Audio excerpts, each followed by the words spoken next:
허락하신 하나님의 말씀은 사도행전 5장 12절로 16절까지 말씀입니다. 사도들의 손을 통하여 민간의 표적과 기사가 많이 일어나매 믿는 사람이 다 마음을 같이하여 솔로몬 행각에 모이고 그 나머지는 감히 그들과 상종하는 사람이 없으나 백성이 칭송하더라. 믿고 주께로 나아오는 자가 더 많으니 남녀의 큰 무리더라. 심지어 병든 사람을 메고 거리에 나가 침대와 요 위에 누이고 베드로가 지날 때 혹 그의 그림자라도 누구에게 덮일까 바라고 예루살렘 부근에 수많은 사람들도 모여 병든 사람과 더러운 귀신에게 괴로움 받는 사람을 데리고 와서 다 나음을 얻으니라. 예수님께서 승천하시기 전 제자들에게 땅끝까지 이르러 내 증인이 되리라는 사명을 내리셨습니다. 주님의 말씀대로 복음이 사도들과 초대교회 성도들을 통해 예루살렘에 전파되었습니다. 오순절 성령 강림 사건에 이어 사도들의 설교를 통해 어떤 때에는 하루에 3,000명, 어떤 때에는 5,000명 넘는 사람들이 믿음을 갖게 되었습니다. 하지만 초대교회의 성장 이외에도 내외적 시련과 갈등이 발생하였습니다. 사도 베드로와 요한이 성전 내 솔로몬 행각에서 설교하여 많은 사람이 믿게 되던 날 제사장들과 그들의 동조 세력이 사도들을 붙잡아 예수의 이름으로 말하지도 말고 가르치지도 말라고 위협한 후 놓아준 일이 발생하였습니다. 그러나 사도들은 그들의 위협에도 아랑곳하지 않고 자신들이 겪었던 일을 동료에게 알렸고 교회는 이를 듣고 함께 기도하였습니다. 그러자 교회는 위축되지 않고 오히려 성령의 충만함을 받아 담대히 하나님의 말씀을 전하게 됩니다. 이러한 외적인 시련 외에도 내적인 시련도 발생됩니다. 교회가 믿음 안에서 한마음과 한뜻이 되어 물건을 서로 통용하고 심지어 재산이 있는 자들은 밭과 집을 팔아 가난한 사람들과 필요한 사람들에게 나누어 주었습니다.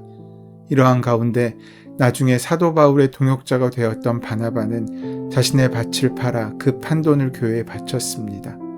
헌물과 헌금은 사도들의 강요가 아닌 자발적으로 이루어졌는데 교회에 모인 무리 중 어떤 사람들은 자신의 이름을 드러내기 위해 재산을 바치려고 했습니다. 그들이 바로 아나니아와 삽비라 부부였습니다. 이들은 소유를 팔아 그 전부를 교회에 바치겠노라고 약속하였지만 그 값의 일부만을 사도들에게 가져갔습니다. 어느 누구도 그 부부에게 재산을 다 바치라고 강요한 적이 없습니다. 그들은 성령 하나님을 속인 것이기에 하나님의 심판을 받습니다. 하나님을 속일 수 있다고 믿었던 아나니아와 삽비라가 목숨을 잃는 불행한 사건은 예루살렘 교회에 영향을 끼쳤습니다. 사람들은 이 일로 두려움을 느꼈습니다. 하지만 그 두려움은 그저 공포가 아니라 하나님 앞에 서 있는 경외감이었습니다. 공포와 경외는 다릅니다. 공포는 무섭고 두려워하는 마음이라면 경외는 모든 삶의 순간순간 하나님이 함께 하심을 의식하고 삶을 조심히 하는 것입니다. 이것을 다른 말로 하면 코람데오, 즉 하나님 앞에서라고 할 수 있습니다. 코람데오라는 말은 뭐뭐 앞에서라는 뜻의 라틴어 코람과 하나님을 뜻하는 데오가 합쳐진 말로서 하나님 앞에서라는 의미를 갖습니다. 이러한 삶의 의식이 우리의 삶을 하나님의 백성으로 살게 할 수 있습니다. 그러하기에 경외감을 가진 두려움은 우리에게 필요합니다. 하나님 앞에서의 삶이란 무엇입니까? 나의 힘이 아닌 하나님의 힘, 나의 지혜가 아닌 하나님의 지혜로 살아가고 있는 것입니다. 하나님의 권위를 인정하고 그분 안에서 하나님의 영광을 위해 살기로 작정하는 것입니다. 하나님을 경외함으로 날마다 두렵고 떨리는 마음으로 말씀에 순종해서 하나님께서 허락하시는 복을 누리며 살아가는 것입니다. 아나니아와 삽비라의 사건을 통해 우리는 교회의 본질을 훼손하는 어떠한 악행에 대해서도 하나님께서는 심판하시며 교회는 거짓 없는 순수함으로 하나님 앞에 서야 됨을 볼 수 있게 됩니다. 그것은 늘 주님 앞에 선 사람의 모습이 자신을 지키며 사랑의 삶을 살아야 하는 외적인 모습으로 드러나야 됨을 보여주고 있습니다. 오늘의 본문은 사건 후 예루살렘 사람들의 반응을 보여줍니다. 먼저 본래 예루살렘 교회에 속해 있던 교인들은 한마음으로 더욱 열심히 솔로몬 행각에 모였습니다. 솔로몬 행각에 모였다는 것은 교인들이 사도들을 통해 주님의 말씀을 힘써 배웠다는 의미입니다. 사도들이 성전 내 솔로몬 행각에서 설교를 할 때 믿는 사람들이 모였습니다. 하나님께서 사도들을 도구 삼아 복음을 전하실 때 많은 사람이 주님을 믿게 되어 그 수가 점점 늘어나게 된 것입니다. 사도들은 성령의 임재로 권능을 받아 하나님의 손이 되었습니다. 하나님의 손이 사도들의 손을 통해 사람들에게 표적과 기사를 일으켰습니다. 우리 역시 힘이신 하나님의 손을 붙잡으면 하나님의 손이 될 수 있습니다. 하나님이 손이 된다고 해서 사도들처럼 우리의 손을 통하여 표적과 기사를 행할 수 있는 것은 아닙니다. 그 결정은 내가 아니라 하나님이 하십니다. 하나님의 손이 된 사람은 그 결과를 하나님께 온전히 전적으로 맡겨야 합니다. 자기의 생각을 배제하고 하나님의 역사가 이루어지길 바라는 마음을 가져야 한다는 것입니다.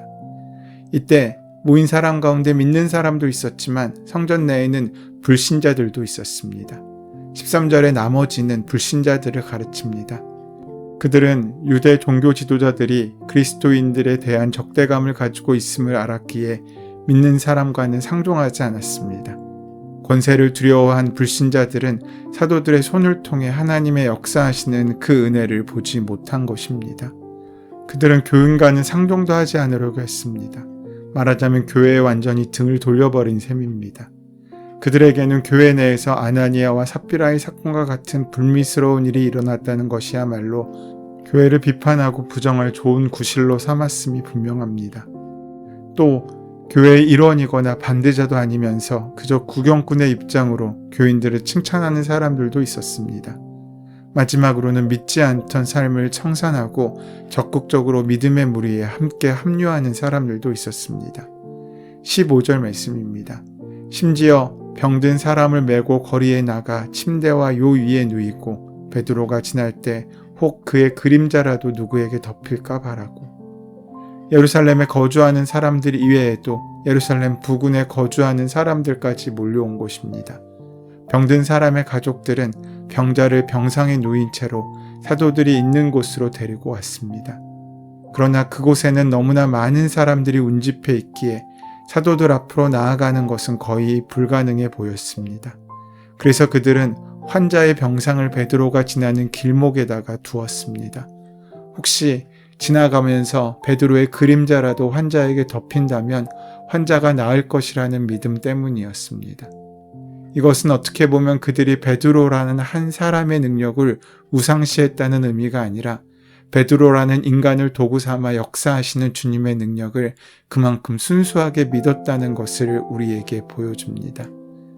예수님의 공생애 때도 주님의 옷자락만 만져도 나을 것이라는 바람으로 주님을 찾았듯이 사도 베드로의 그림자라도 덮이기를 바라는 심정으로 성전 내 솔로몬 행각에 모여든 것입니다.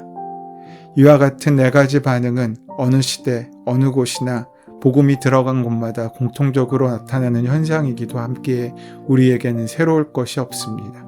그럼에도 불구하고 우리가 오늘 본문에 주목하고자 하는 것은 주님의 병고침의 역사는 이 모인 사람들 중에서 오직 믿던 자이건 혹은 새로이 믿음에 합류한 자이건 간에 오직 믿는 사람에게만 일어났다는 사실입니다.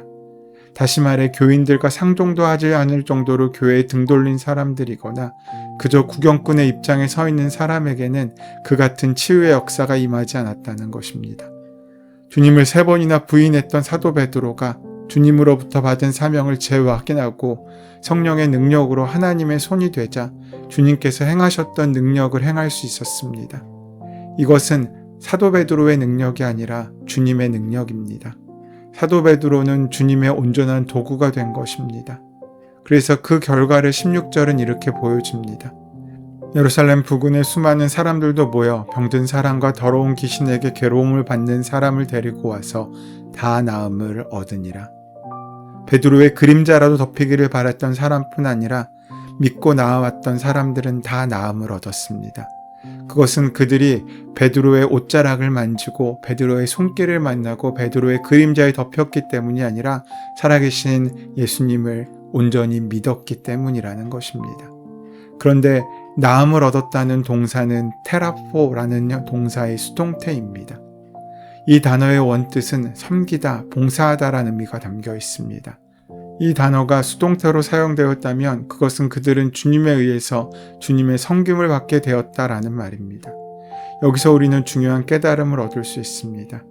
예수님께서 이 땅에 오셔서 마태복음 20장 28절을 통하여 이 땅에 오신 이유가 무엇인지를 말씀하시면서 예수님은 사람들로부터 섬김을 받기 위함이 아니라 도리어 사람을 섬기기 위함이라고 분명히 말씀해 주셨습니다. 그렇다면 주님을 믿고 나간 모든 자들이 다 나음을 얻었다는 본문을 통해서 우리는 주님께서 인간을 섬기시는 섬김의 가장 중요한 내용 중에 하나가 병 고침의 역사였음을 알게 됩니다. 이 땅에 오신 주님의 사역은 바로 병 고침으로부터 시작되었습니다. 주님의 손길이 닿기만 하면 어떠한 병자이든 치유함을 받았습니다. 그런데 성경을 자세히 보면 주님에 의해 이루어졌던 그 많은 치유의 기적들이 모두 마태복음 16장 이전의 사실로 국한되어 있다는 것입니다. 마태복음 16장에 이르기까지 주님께서는 주님을 찾아오는 모든 종류의 병자들을 어느 하나 예외 없이 치유해 주셨습니다. 그들의 나이나 직업, 학력이나 병세 등을 물어보지 않으시고 다 나음을 잊게 하셨습니다. 그러나 마태복음 16장을 분기점으로 치유의 기사는 사라지고 맙니다. 단 2번의 예외만 있을 뿐입니다. 즉 마태복음 20장의 여리고 소경 바디메오가 눈을 뜨게 해주신 사건과 마태복음 21장의 예루살렘 성전에서 소경과 전원자들을 고쳐주었다는 기사가 등장하지만 그것은 기적 그 자체보다는 그 기적을 통해 다른 것들을 일깨워 주시기 위한 표적의 의미가 더 강하다는 것입니다. 그러면 왜 마태복음 16장을 기점으로 병치유에 관한 그 이전과 이유가 이렇게 구분되고 있겠습니까? 주님께서 누구신지 마태복음 16장에 밝혀지기 때문입니다.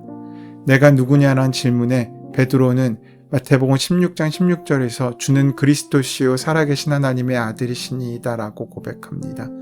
베드로의 고백으로 인해 주님께서 이 땅에 오신 메시아, 즉 구원자시고 성자 하나님이심이 밝혀집니다. 이때부터 주님께서는 더 이상 인간의 육체를 고쳐주는 일을 하지 않으십니다. 그 대신 그리스도인으로서 져야 할 십자가를 부활을 믿는 그리스도인으로서 바르게 살아야 할 진리의 삶을 승천하실 때까지 가르쳐 주셨습니다. 육체의 건강 그 자체보다는 영원한 진리 안에 바르게 사는 참된 삶이 더 중요하고 정말로 참된 영생의 의미이기 때문입니다. 우리의 육신의 문제가 해결되는 것은 잠깐의 기쁨일 수 있습니다. 하지만 우리의 육신은 유한하기에 또 병들 수 있고 또 아플 수 있고 또 주저앉을 수 있습니다. 하지만 이제 주님께서는 우리에게 보다 영원한 회복의 역사를 허락하시기 위하여 우리의 병 고침보다 예수님이 누구신지를 온전히 드러내시는 일에 우리에게 허락하신 것입니다. 주님께서는 당신이 친히 십자가에서 죽으시고 또 죽음 속에서 부활하셨습니다. 그것이 삼위일체 되신 하나님께서 인간에게 보여줄 수 있는 가장 큰 은혜이고 사랑입니다. 유한한 생명의 인간에게 영원한 생명의 길을 열어주시는 것보다 더 큰 사랑이 어디 있겠습니까? 그래서 주님께서는 마태복음 16장 이후에서부터는 육체의 치유보다는 영원한 생명의 삶을 살기에 합당한 영적인 치유와 회복에 치중하신 것입니다. 육체가 아무리 건강해도 결국에는 쇠퇴하여 흙으로 돌아가는 반면 진리 안에서 얻는 회복의 역사만이 우리에게 영원할 수 있게 되기 때문입니다. 그래서 주님은 우리가 유한함을 조금 늘려가는 인생이 아니라 영원의 자리에 초대되는 그 영원의 삶을 살아가는 우리의 인생이 되기를 원하셨다는 것입니다. 그러므로 여러분, 우리는 날마다 그 하나님을 기억하고 살아야 할 것입니다. 주님을 믿는 자들의 모임 가운데 하나님의 역사가 있습니다. 치유가 있습니다. 회복이 있습니다. 우리가 만약 그것을 누리지 못하고 있다면 우리는 그저 방관자이고 구경꾼에 지나지 않는다는 것입니다. 우리가 하나님을 의식하고 살아야 합니다. 날마다 주님의 앞에서 코람데오의 정신으로 세상이 악하면 악할수록 세상이 어두워질수록 우리는 더욱 하나님을 의지해서 세상 가운데 빛과 소금의 역할을 잘 감당할 수 있어야 합니다. 그러기 위해서는 우리에게 하나님의 지혜가 필요합니다. 날마다 그 은혜를 구하시고 그 지혜를 구하시며 말씀을 가까이 하시는 귀한 은혜가 함께하게 되시기를 소원하고 축원합니다. 은혜의 주님, 성령의 임재로 권능을 받았던 초대교회 사도들처럼 오늘 우리도 주님의 증인이 되어 복음을 전하고 증인된 삶을 살 수 있도록 성령 충만한 은혜를 허락하여 주시옵소서. 예수님의 이름으로 기도드립니다. 아멘. 이제 오늘 우리에게 허락하신 본문의 말씀이 나에게 주시는 말씀으로 만나지기 위하여 오늘 본문의 말씀을 깊이 묵상하시고 함께 기도하는 시간 가지도록 하겠습니다. 함께 기도합니다.